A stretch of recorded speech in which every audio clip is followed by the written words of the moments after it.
what I'm going to do now is I'm going to describe what happened on one of the last times I was ever dealt with the court system, and I found myself in jail. Okay, this is a fun story that you were just referring to. Great. I went into court a few years ago, and I understood that I'm not that name on their paper. And a lot of people call it the name game, and I kind of object to that because this is no game. Okay, this is reality. I'm not playing tricks with the court, and game implies that I'm trying to get away with winning something. No, I'm in surrender mode. I come in peace. I'm not here to fight the occupying army. I am just here to quietly enjoy. All I want is to not be screwed with on the battlefield. I want innocent passage, safe harbor, quiet enjoyment. That's what I want. That's called peace. That's called freedom. That is good enough for me for the rest of my life. Leave me the fuck up. Leave me. I'm sorry. Whoops. I'm going to delete that in the final. Leave me the heck alone. Jeepers. I'm sorry. I get a little emphatic. I didn't mean to drop an F-bomb. Okay. Sorry, kids out there. I'm really a good dad. I didn't mean that. Okay. So I go into this courtroom, and then the judge is up there, and he goes, state versus Hebin. Now, I usually start off with my four corners. And we have those of you that are involved in law know that the four corners is I lay down the foundations and I create my rock, and I am not going to step off of my rock, and it's all about the name. That is the only nexus they have with me that pulls me through the mirror, Alice, and I'm not going to let them pull me through the mirror into their world and be subject in servitude because I'm not the name. And this is actually, I'd rather call this process law fu, because in Kung Fu, when someone attacks you, you don't really fight back. What you do is, when they swing at you or they attack you, you let their inert force pass through, and you grab their arm and help guide them so they do a face plant, and they bring themselves down. And I don't get in the way, okay? I'm not going to defend government property. That's a traverse, and they're going to assume suddenly that I have an interest in that name and in that property. So by getting up there and defending that name, too late, boom, you're toast. So this is now, and understand too, I've been doing this for a number of years, and I learned from that Jesus dude. I don't care, what you think of him, but whenever he went into court, went in with Pontius Pilate, he never made statements. Statements are the key to dishonor. By asking questions, you can stay in honor. The name of the game in there is he who goes into dishonor first loses, okay? And this is all a test because we are all going to get our chance to go into court and do this because they need to make sure that when they're out there determining whether I'm a belligerent inhabitant or a peaceful inhabitant, one of the most dangerous belligerents is one who lays an ambush, or we call it a wolf in sheep's clothing, but someone who poses as the peaceful inhabitant waiting to strike back and stick it to them, the occupying army. Those ones are the worst belligerents, and they're going to be dispatched.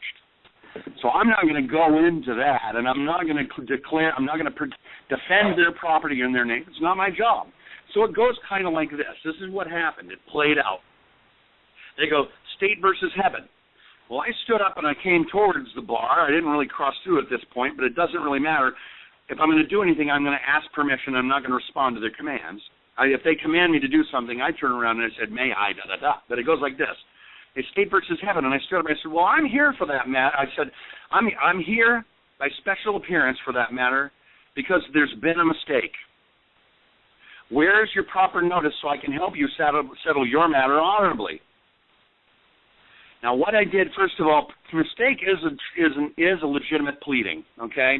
What I just did is on the record, I just showed that there's a mistake, and we need to resolve the mistake before we can proceed. Also, we have a matter of notice, proper notice, because they're under the mistaken assumption that I am the name, and we're about to correct that. But this is what happened. They go, well, I said, they said, well, are you James Hebin? And I said, well, excuse me. I said, the Department of Vital Records has made it clear that there is no authority for me to use that name for personal identification. Where's this court's authority? Are you trying to use that name to personally identify me? And if so, where's this court's authority to use that name for personal identification? Laid him in the hall. Okay. Then he goes, well, what is your name? And I responded, I said, well, what evidence do you have that I own such a thing? He goes, well, I believe you have a name. I said, well, that's great, but how do your beliefs affect the facts of today's case? He said, well, what is your name? I said, well, I forgot to put in there, well, you can call me friend, or you can call me amicus curiae, or you can call me peaceful inhabitant. Yeah, you chuckle, so you know what Latin is for amicus curiae, right? Is what? Friend of the court. I'm a friend of the court. Friend of the court. I'm here as a friend. Great. Yeah. My friends call me friend. They call me peaceful inhabitant. He goes, no. I want to know your real name, your legal name. Well, what evidence do you have that I own one of those things? Well, he started to get angry, right? We went back and forth and back and forth. Of course, one of the first things he did is once I started going down this path, he made me sit down. He did everybody else's case, clear the court, all right? And then, of course, he brings up, and then the bailiff went around with, because I had a couple of friends, Boris and Jimmy and some of these other, we all go into the court cases together and then debrief after to see what we learned out of that. You know, we're all here as a learning for each other.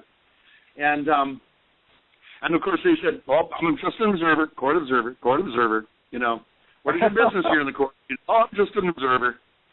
So he knew he had an audience. So he has to protect the perceived integrity of the court. If we go too far down this path, he blew it. That's what happened. He just exploded. Because he said, basically, look, he started yelling, and he says, look, I know you have a name, and you're going to tell me, or I'm going to hold you in contempt. And I said, oh, you know I have a name. I see. Well, sounds to me like you're ready to testify here today. Have you been sworn in? He didn't like that. He got a little pissed off at me, okay? At this point, he says, oh, I don't care who your name is, whatever, you're going to do 10 days for contempt, blah, blah, blah. And he threw me in jail. Now, we all know that was wrong, that there was no proper procedure for contempt. He had to get me the hell out of his courtroom, regardless of who I am, and I went to jail as a John Doe.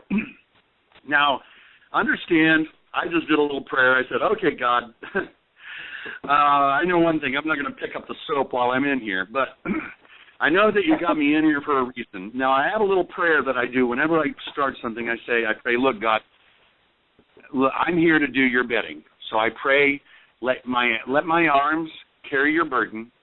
Let my mind be filled with your thoughts. Let my mouth speak your words. And please, God, give me the grace and dignity to get the hell out of your way. Amen. Okay? So here I am. I'm doing God's work, and suddenly I'm going to jail. So I look up and I go, okay, God, I know you have a reason for me to do this. I know I'm being tested. So I'm just pray to be a blessing to everybody in that jail. And I found out that in jail, it's not a bunch of gangbangers that were going to cause me problems, but that jail's full of a lot of lost souls and broken people. And I made a mission to go into that jail to be a blessing to everybody I came in contact with. And for the first day or so, for people that were having first thing I did is they gave a name tag. When they were running prints at one point, they ran the fingerprints. They said, well, we need some prints. They said, oh, okay, you want some prints? Here's some prints. I gave them the prints. And they go, okay, now sign here. And I go, whoa. I don't do contracts with Caesar. Get behind me, Caesar. You know, I didn't do contracts. What do you want me to sign? And they said, well, we want you to sign here that these fingerprints are yours. I said, oh, no. I gave them to you. They're your fingerprints now. You sign. They didn't like that. So they started to get angry at me. I said, well, okay, what happens if I don't sign? They said, we're going to put you over in that box over there, that little waiting cell. And I slapped my head. I was like, wait a minute, you guys just blew it. They said, what do you mean? And I said, do you know what the difference between a signature and an autograph is? They go, no. I said, well, if I hold up a piece of paper and it looks like a scribble that looks like a name, how do you know the difference? Because an autograph is a scribble that looks like a name that signifies absolutely nothing at all. It's a scribble. A signature is a scribble that looks like a name, but it represents knowledge and consent, and consent requires that there is no threat, duress, or coercion. What you just did is made it impossible for me to consent. What you just did is made it impossible for me to sign anything. They went, oh. Oh, my God. So they went ahead and wrote something on the paper I never did sign. And while I was in there, they gave me, and they put a name tag on me with the name James Hebin in capitals. I said, well, see, I understand that that's not my mark. That mark belongs to a corporation. Another word for a corporation is a monster or a beast. So if I take that name on me, am I not accepting the mark of the beast? I can't do that. So what I did is I took a piece of paper and I wrapped. They said, well, you're going to have the name tag on. Okay, I kept the name tag on, but they didn't say I couldn't wrap it with a piece of paper.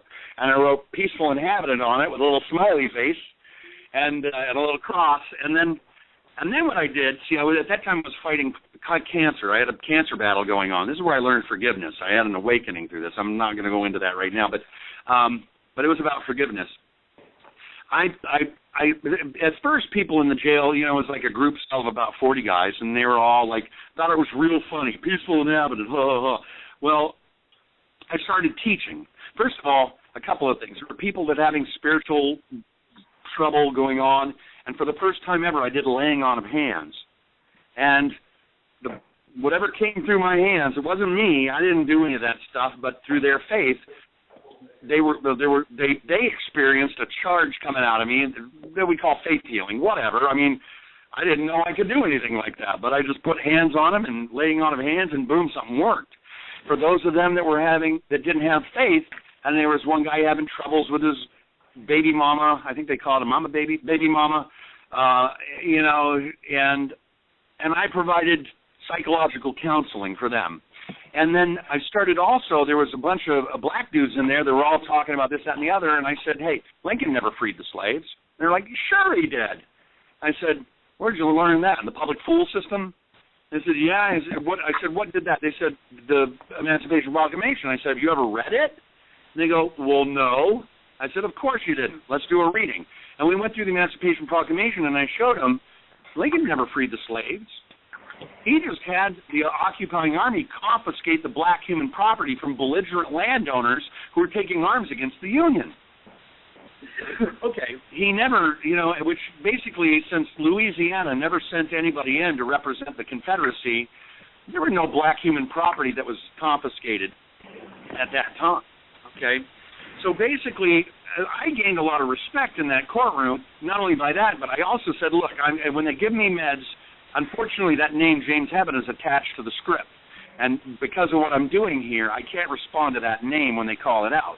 However, if you hear the name Hebin, I want you to shout at the top of your lungs, Peaceful Inhabitant, and I will come down and respond to that.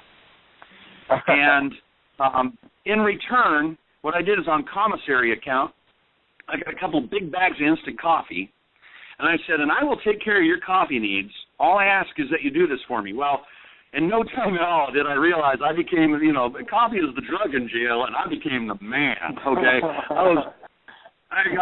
And within a day, I basically had 40 guys drinking coffee, eating out of the palm of my hand. I didn't mean to type, this was all happenstance, I mean, I was flying by the seat of my pants.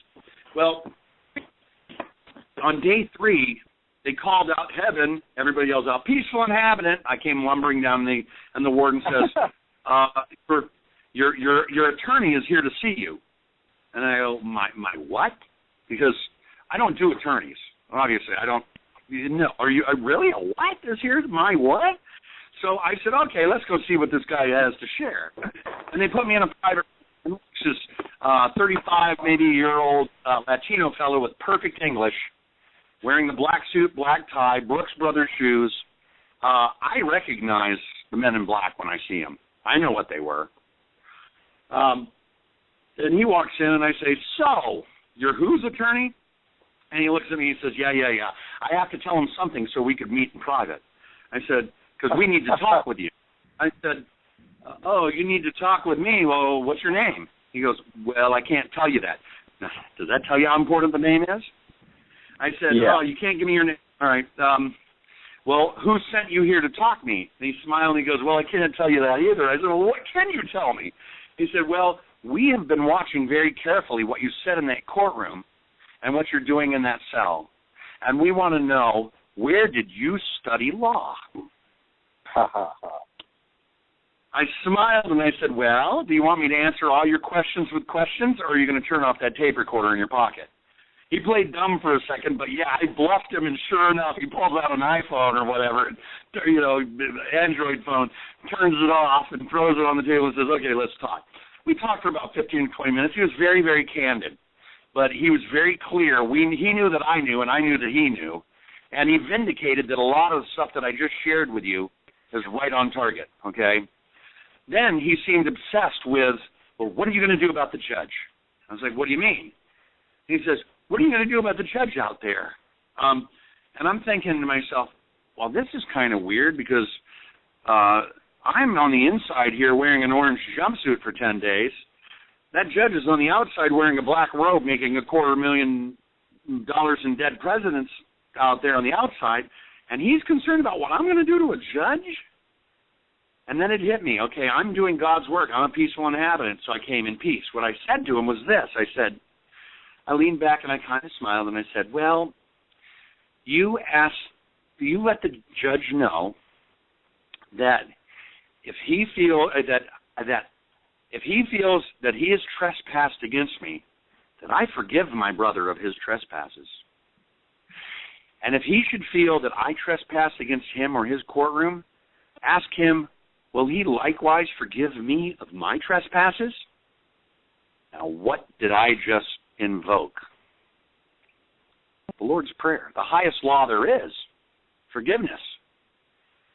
I said to him, and if he refuses, if he will not forgive me, then I know that my Father has me in here to be a blessing to all these lost souls and broken people.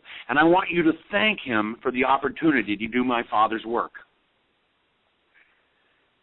Well, the guy was clearly blown away. What appeared in that room was the truly inhabitant. And if he was testing to see if I was a belligerent laying in wait, he indicated knowing that, that what he saw in that room was the peaceful inhabitant coming forth, okay? I forgave. Even though I was here, I turned the other cheek. And I knew, and I'm doing my Father's work, so go ahead, stick me with a spear, centurion, put a little vinegar in my cuts. He does not understand, forgive him. Okay? That's basically what I invoked. They had me out, ironically, they had me out by 11 o'clock that night, almost within exactly 72 hours. I was held in purgatory for 3 days before I was arisen. Very ironic. Parallels are amazing. And on the way out, the warden, when they came down, I listened, they were peaceful inhabitant, you've been 809s. And I'm like, oh, wow.